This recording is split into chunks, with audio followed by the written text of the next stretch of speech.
सभी भक्तों को श्री शिवाय नमस्तुभ्यम। हर हर महादेव। ओम नमः शिवाय। तो जैसा कि आप सभी जानते हो, आज से श्री शिव शक्ति शिव महापुराण की कथा प्रारंभ हो गई है।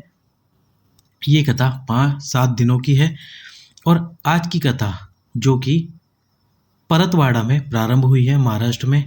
आज की कथा में गुरु जी ने 2 बिल्कुल नए उपायों का वर्णन किया है और ये उपाय हैं चर्म रोग से संबंधित और संतान प्राप्ति, वंश की वृद्धि के लिए। कैसे करना है इन उपायों को, पूरा उपाय मैं आपको अच्छे से समझाऊंगा किस प्रकार से करना है। वैशाख महीने में किया जाने वाला ये उपाय, एक पीपल के पत्ते से आपको संतान प्राप्ति, वंश वृद्धि हो सकती है। यदि 30 साल भी हो गए हो, जैसे कि आपकी शादी को 30 साल से ज़्यादा हो गया है, तो भी आपको संतान प्राप्ति और वंश की वृद्धि हो सकती है। तो चलिए अब आपको उपाय समझाते हैं। तो आज की कथा में गुरुजी ने 2 नए उपाय बताए हैं।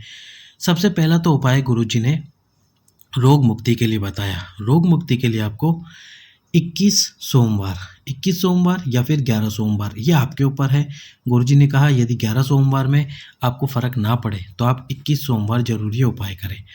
कैसे करना है उपाय? 21 सोमवार आपको ये उपाय करना है। किसी भी सोमवार से प्रारंभ करो। बेलपत्र लेने हैं, और कितने बेलपत्र लेने हैं? 5 बेलपत्र लेने हैं। अब ये उपाय किस लिए? यदि आपके चर्म रोग है या फिर सफ़ेद स्किन हो गई है या शरीर में चर्म रोग से संबंधित, स्किन से संबंधित कोई भी एलर्जी हो, कोई भी समस्या हो, उसके लिए आप ये उपाय कर सकते हैं। या आपके शरीर में कैसे भी रोग, कैसी भी तकलीफ क्यों ना हो, उसके लिए भी आप ये उपाय अवश्य ही कर सकते हैं। कैसे करना है? आपको 5 बेलपत्र लेने हैं और उन बेलपत्रों का कमल पुष्प बनाना है, जैसा कि आप स्क्रीन पर देख रहे हो।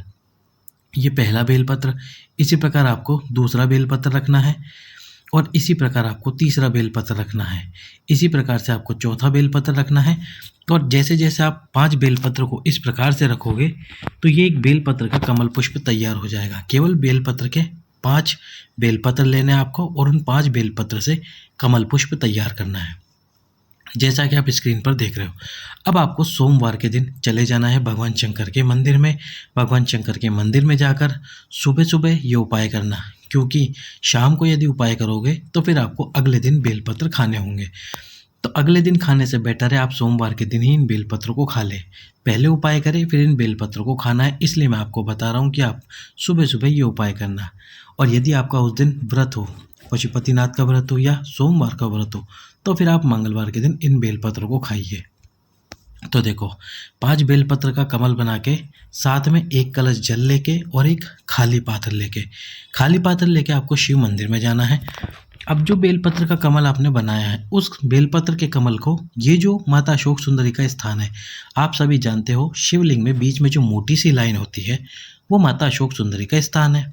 उस स्थान पर आपको इस बेलपत्र के कमल को स्पर्श कराना है और स्पर्श कराने के बाद में उस बेलपत्र के कमल को आपको भगवान शंकर के शिवलिंग पे समर्पित कर देना है। शिवलिंग पे समर्पित करने के बाद में जो 1 कलश जल है आपके पास में, उससे आपको जल समर्पित करना है। पर जल समर्पित करने से पहले जो पात्र आप खाली लेके गए हो, उस पात्र को शिवलिंग के नीचे लगा देना है। अब आपको उस कलश से जल समर्पित करना है। जल समर्पित करते समय आपको तुमरुका जी का नाम लेना है। तुमरुका जी के नाम से आपको ये जल समर्पित करना है। फिर जब सारा जल आप समर्पित कर दो और सारा जल पात्र के अंदर आ जाए, इसके बाद में जो 5 बेलपत्र आपने शिव जी को समर्पित करे थे कमल पुष्प बना के, वो पांचों के पांचों बेलपत्र लेकर आ जाओ और ये जो पात्र में जल है इसको भी लेकर आ जाओ। अब पूरे दिन भर में 5 जो बेलपत्र है उसमें से पहले 1 बेलपत्र खाना है और फिर ये जो पात्र है आपके पास में जिसमें जल था उसमें से जल पीना है।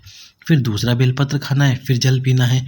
तीसरा बेलपत्र खाना है, फिर जल पीना है। चौथा बेलपत्र खाना है, फिर जल पीना है। और जब 5वां और अंतिम बेलपत्र खाओगे, ये पूरे दिन भर में खाना है आपको, यानी रात्रि होने से पहले पहले 5वां बेलपत्र खा लेना है। जब 5वां बेलपत्र खाओगे तो इस पात्र का पूरा जल समाप्त हो जाना चाहिए, यानी कि जब आप अंतिम बार 5वें बेलपत्र के बाद में जल पियोगे तो उसके बाद में सारा का सारा जल आपको पात्र का पी लेना है। 11 सोमवार या 21 सोमवार आपको ये उपाय करना है लगातार। यदि मान लो बीच में किसी सोमवार को ना जा पाओ तो कोई बात नहीं, किसी और व्यक्ति से करा लेना उपाय। यदि आपको ऐसा लगता है कि स्वयं को ही करना उपाय, तो आप स्वयं ये उपाय करो। किसी सोमवार को ना जा पाओ तो कोई बात नहीं, लेकिन आप उपाय जरूर करना। धीरे धीरे जैसे जैसे सोमवार का आप उपाय करते जाओगे वैसे वैसे आपका रोग, आपकी बीमारी समाप्त हो जाएगी। दूसरा जो उपाय बताया गुरुजी ने आज की कथा में, वो बताया संतान प्राप्ति के लिए, वंश की वृद्धि के लिए। तुमरुकेश्वर महादेव के नाम से वही सफ़ेद आंकड़े की जड़ वाला उपाय एक बार और बताया गुरुजी ने। 21 बार शिवलिंग पे से घुमा लीजिए तुमरुकेश्वर महादेव के नाम से, और माताएं बहनें अपनी कमर में लाल धागे में उस जड़ को बांध लें। लाल धागे में उस जड़ को बांधने के बाद में पीपल के पत्ते वाला उपाय करें प्रतिदिन समर्पित करके, और साथ में एक कलश जल तुमरुकेश्वर महादेव के नाम से भरोसा रखकर जरूर समर्पित करें बाबा पे। विश्वास रखना, महादेव आपकी झोली अवश्य भरेगा, महादेव आपको संतान जरूर प्राप्त कराएंगे। अब जो नया उपाय आज बताया गुरुजी ने, वो उपाय कैसे करना है, तो बैसाख महीने के कोई भी 4 दिन आप ये उपाय कर सकते हैं। किसी भी 4 दिन आप ये उपाय कर लो, लगातार 4 दिन कर लो या एक दिन छोड़ के एक दिन कर लो, 4 दिन तो उपाय आपको करना ही है। बेलपत्री का जो वृक्ष होता है, उस बेलपत्री के वृक्ष के नीचे आपको एक पीपल का पत्ता लेकर जाना है। पीपल का पत्ता, अच्छा सा एक पीपल का पत्ता लेके जाओ, और उस पीपल के पत्ते को बेलपत्री के वृक्ष के नीचे बैठकर समर्पित कर दीजिए। जो बेलपत्री का वृक्ष है उसके नीचे ही जो ज़मीन है वहाँ पर समर्पित करो, रख दो। अब जब बेलपत्र के पीपल के पत्ते को जब आप रखोगे बेलपत्री के वृक्ष के नीचे, तो आपको एक महादेव का नाम लेना है, वो है पिपलेश्वर महादेव। पिपलेश्वर महादेव का नाम लेना है। पिपलेश्वर महादेव का नाम लेकर इस पीपल के पत्ते के ऊपर आपको 7 बार एक ही कलश से 7 बार जल समर्पित करना है। कितनी बार करना है? 7 बार जल समर्पित करना है।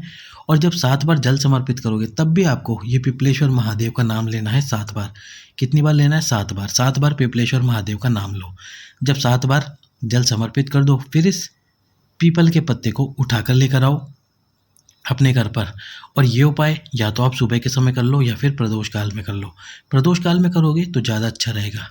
इस उपाय से 30 वर्ष या 35 वर्ष भी बीत गए होंगे और आपको संतान प्राप्त नहीं होगी, तो भी आपको संतान प्राप्त होगी। तो अब जब आप ये पीपल के पत्ते को घर पर लेकर आओगे, घर पर लेकर आके गाय के दूध में इस पीपल के पत्ते को आपको उबालना है। क्या करना है आपको? गाय के दूध में इस पीपल के पत्ते को उबालना है, और उबालने के बाद में पीपल के पत्ते को निकाल कर रख दीजिए दूध में से। रात्रि को जब पति और पत्नी सोंगे तो सोते समय उस दूध को पति और पत्नी दोनों पीजिए। निश्चित रूप से आपको संतान प्राप्त होगी। यदि 30 वर्ष बीत गए हैं, 35 वर्ष बीत गए हैं, तो भी आपको संतान की प्राप्ति होगी। वैशाख महीने के कोई भी 4 दिन ये उपाय अवश्य कीजिए। आज की कथा का बिल्कुल नया उपाय जो गुरुजी ने संतान प्राप्ति और वंश की वृद्धि के लिए बताया है, उसे अवश्य कीजिए। वीडियो को अधिक से अधिक लाइक कीजिए, चैनल को सब्सक्राइब कीजिए और अधिक से अधिक लोगों के पास में वीडियो को शेयर कर दीजिए। सभी भक्तों को श्री शिवाय नमस्तुभ्याम। हर हर महादेव।